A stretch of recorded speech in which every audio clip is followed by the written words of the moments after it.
A warm welcome to all my lovely audience. Today at Icy Tales, I am in conversation with Miss Riddhi Deorah, who is a parent coach and a life coach. I'm so happy to have you on board, ma'am. How was your day and how does it feel to be here? Yes, thank you so much, Hiba, for having me here. It was a fantastic day and it feels absolutely amazing to be with you. It's very, very nice to know that, ma'am. So, without holding up further, I'm really excited to get this conversation started. So, can we get started? Yes, please. Sure. So, I'm sure this question is ringing in the minds of everyone who's watching this. Why did you choose to specialize in this field of parenting and life coaching? Right. So honestly, not something that I chose. Mhm. It just so happened that, as a first time mother, I went through a lot of mess myself. And that's the time when I surrendered to a few mentors and I Mhm. started my journey of learning about parenting. And when I started and I understood that, learning was making it a lot easier for me. And Mhm. that's when I get this like a very strong inner calling that, I should also share what is working for me with Right. other mothers. Correct. And it wasn't very easy to sort Mhm. of put myself out there because I'm a very shy, private person. Right. But at that point, my willingness to help and serve was very Mhm. strong. So I was able to overcome my resistance and I Mhm. started sharing like small stories Mhm. about my experience as a mother, what was working for me, what was not working for me. And Mhm. a lot of mothers resonated. And then, one thing led to the other. Right. And then there was no looking back. So then I got certified as a parenting expert, as a life coach, and did a few international degrees in parenting.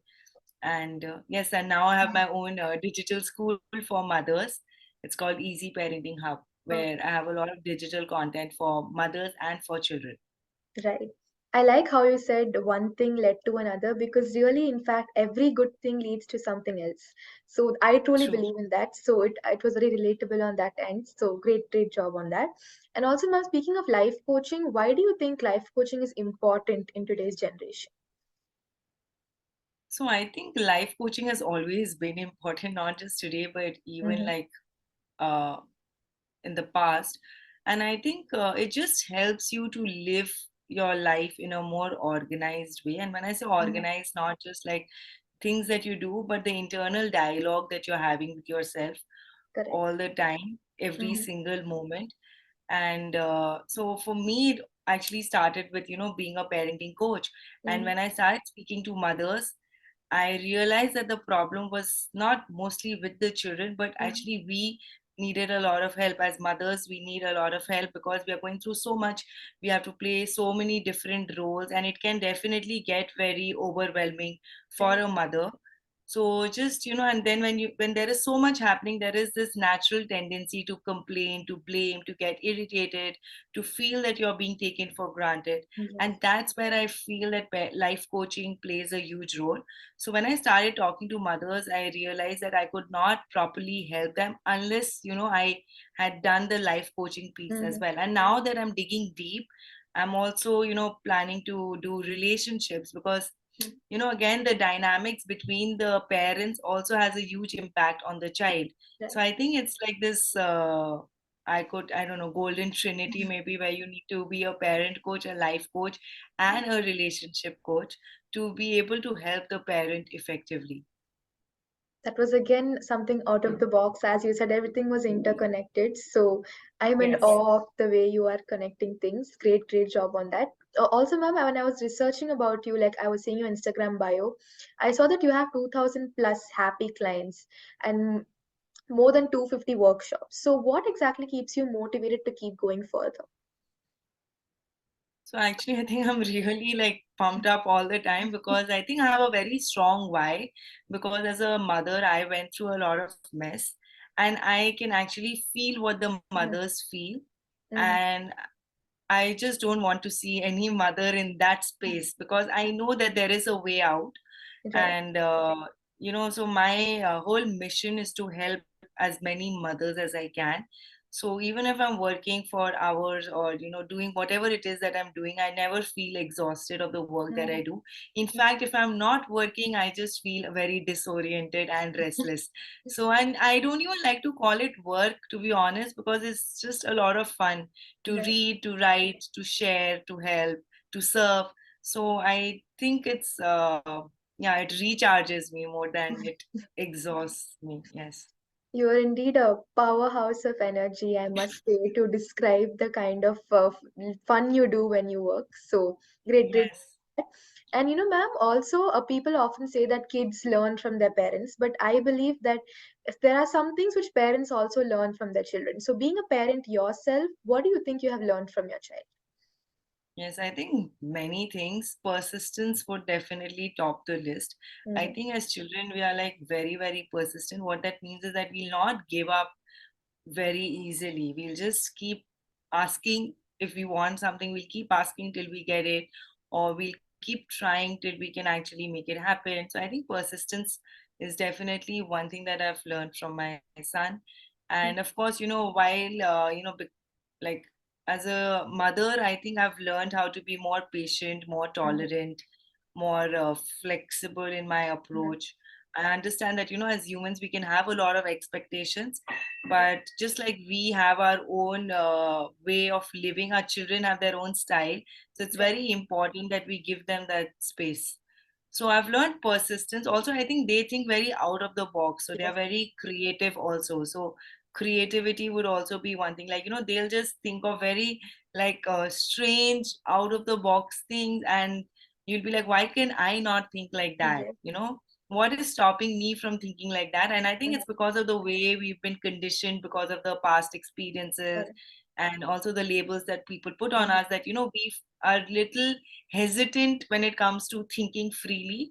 But kids are very like free spirited, and they'll just not shy away from Mm-hmm. expressing whatever it is that they're thinking. So I think Yes. creativity, persistence, and third is like energy. Like they have like energy, and how to celebrate their wins. Like, Yes. if they'll win like a small race, they will just go all out and they'll celebrate. They'll tell 100,000 people that I Yes. won. Yes. So my son goes for like football lessons in the Mm-hmm. morning, and he's going to come back, and he'll not just tell me how many goals he scored. He's actually going to demonstrate how exactly he scored. And he'll not just do it for himself, he'll do it for all the Yes. players. Right. Imagine after playing football for 3 hours, Mm-hmm. you come, and as a mother, I'm thinking, how can I feed him something? He must be so exhausted. Yes. And that's what I'm thinking. And he's like still so high on energy, and he's like showing me how everybody scored goals. Mm-hmm. So I Right. think energy is also, yeah. So if I had to summarize, persistence and creativity, Mm-hmm. and how to like sort of celebrate and be high on Mm-hmm. energy. I think Yes. not just for you, everyone does need to have these things in their life in order to be a good human being. So again, major takeaways from that. Great job.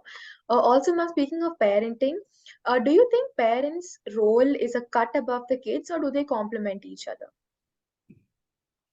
So I think in the parent-child dynamics, I think the responsibility is definitely more on the parent. So, Okay. if you're like a husband and wife, I think we share Mhm. equal roles in terms of making the relationship work. But Yes. in the parent-child dynamics, I think, the weight is slightly more tilted towards the Mhm. parent, because, of course, because we are intellectually more mature and emotionally also more mature to handle the situation. Yes. So if there is a situation that happens, I think it is the parent who has to step up and stay calm, rather Mhm. than expecting the child to be the bigger person in the equation.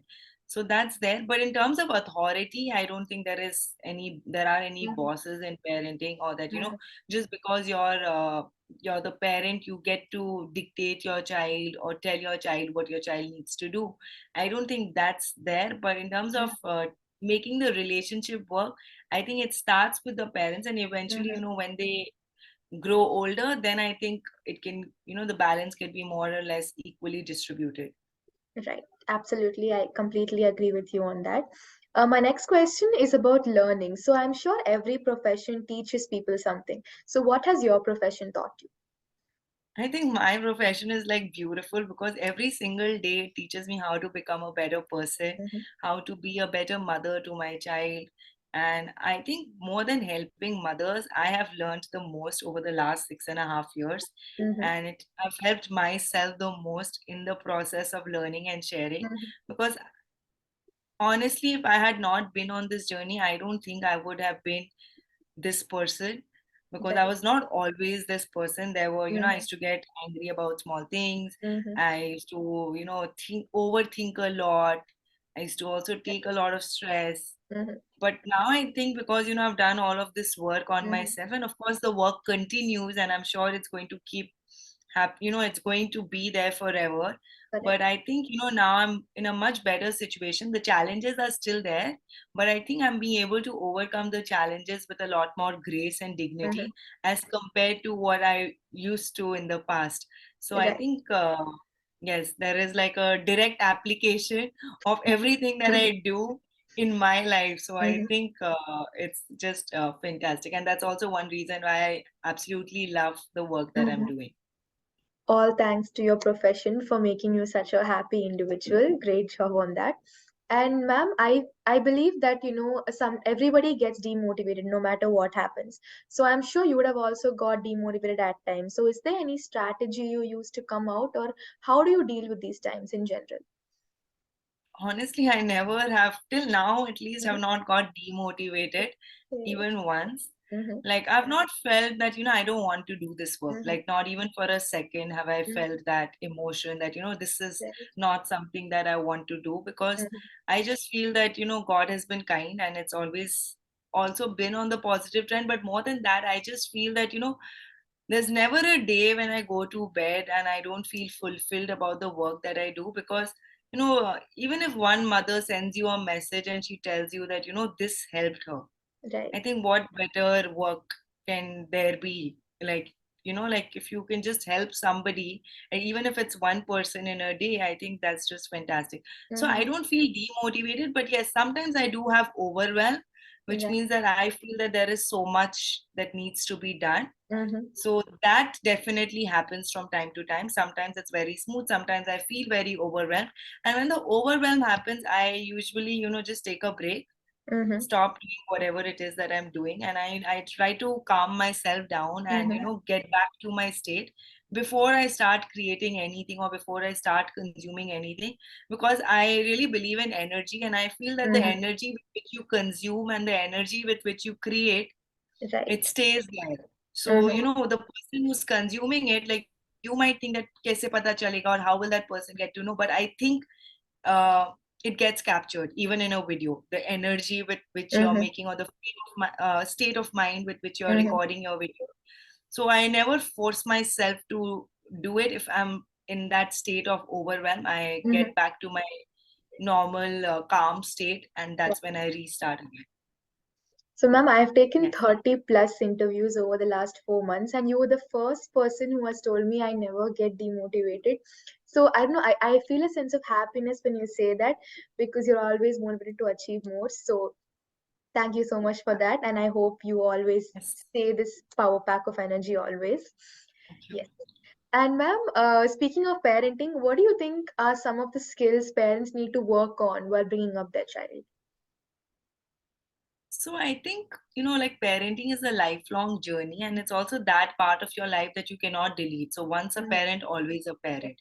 So it's like a never-ending journey of learning. And, of course, we will make mistakes because we are human. And even though I'm doing so much work in this space, I Mhm. would be lying if I say that I've never made mistakes or I don't make mistakes. Still, of course, I make mistakes. But Correct. the idea is to not be in that zone of guilt for too long, to learn from your mistakes and to put your ego on the side and to Mhm. apologize every time you make a mistake and to Correct. fix it, so that the Mhm. next time it doesn't happen. And even if it happens, at least it's not happening as frequently as it is happening right now. So Yes. I think one is to, of course, be more flexible in your approach. Mhm. This, I think, is very important, because as mothers we feel that, whatever, as parents we feel that, whatever I'm thinking is the best thing for my child. Right. So that's not right, actually. Sometimes, they can actually think for themselves, and we'll have to give them credit that sometimes what they think is actually better than what we think for them. Yes. So that. Second is to understand that, as a mother, I would like my child to do everything, but to also have the understanding that my child will not always do what I want him to do. Right. So, when you're prepared, then you're more ready to absorb the responses. But if you are going with a very rigid expectation that, Mhm. he must do it because I asked him to do it, Right. then you'll always be like very angry or Mhm. irritated, or the triggers will show up for you very fast. So I think being flexible is very important, and not trying to be perfect or anything, just going with the flow, I think. Mhm. Even with, like, a lot of mothers ask me about routine and structure and all of those things. Mhm. I think with children, little predictability is very important. Mhm. Having the main elements fixed is important, but Mhm. also to be a little flexible in terms of letting them be, and just giving them some space to explore things on their own. Yes. So yeah, let me just quickly summarize this for you. So the first would be to be flexible, to give them that space, and to not have a very big ego, and to understand that sometimes they can also think for themselves. Right. And if they say no to you, do not take it very personally. I'm So sure I all think, the parents who are watching this will have major takeaways from this talk which you just gave. So thank you so much for that, ma'am. And coming thank to the last question, which is supposed to be a fun question, so let's try and make it fun. I'm sure you. All you're right. practicing, you said you're a certified life coach and then parenting as well. So if you had to choose one between the two, which I'm sure is a very hard choice for you, which one would you choose and why? So I don't think I can pick one, because they have to go hand in hand. Mm-hmm. Because if I'm talking to a parent, and I understand parents are people, right? And people need to feel good about themselves. And if they need to feel good about themselves, there has to be an element of life coaching. Right. So honestly, I had not decided on being a life coach or anything. But when I started talking to mothers, I Mm-hmm. felt that I was not able to help them effectively if I did not have some idea about how this works. Mm-hmm. So that's when I decided. So I think it's like a combination. And like parenting, like when you do parenting certification, there is more, it's more focused on how to deal with your child. Like, Right. if your child is throwing tantrums, or if your child is not eating, those Mm-hmm. kind of problems. So more like the focus is more on the child. Of course, there is focus on the parent also, Mm-hmm. on how the parent should communicate, and how the parent, what kind of rational and irrational expectations parents have. All of those Mm-hmm. things are there. But if a mother is not feeling good about herself, then Right. she cannot really help her child effectively. So Correct. I think uh, it has to be a combination. And now, like I said, relationship is the third layer. Mm-hmm. So I feel that you also need to know that, to be able to do like a great job with the mothers, Mm-hmm. I think. So you wouldn't pick one, but you would make sure you're perfect at all the three. So I would not say perfect, but yes, I would love to incorporate all these Mhm. three pieces. Very, very nice, ma'am. I really like your attitude towards answering all these questions. With this being said, we have now come to the end of this session.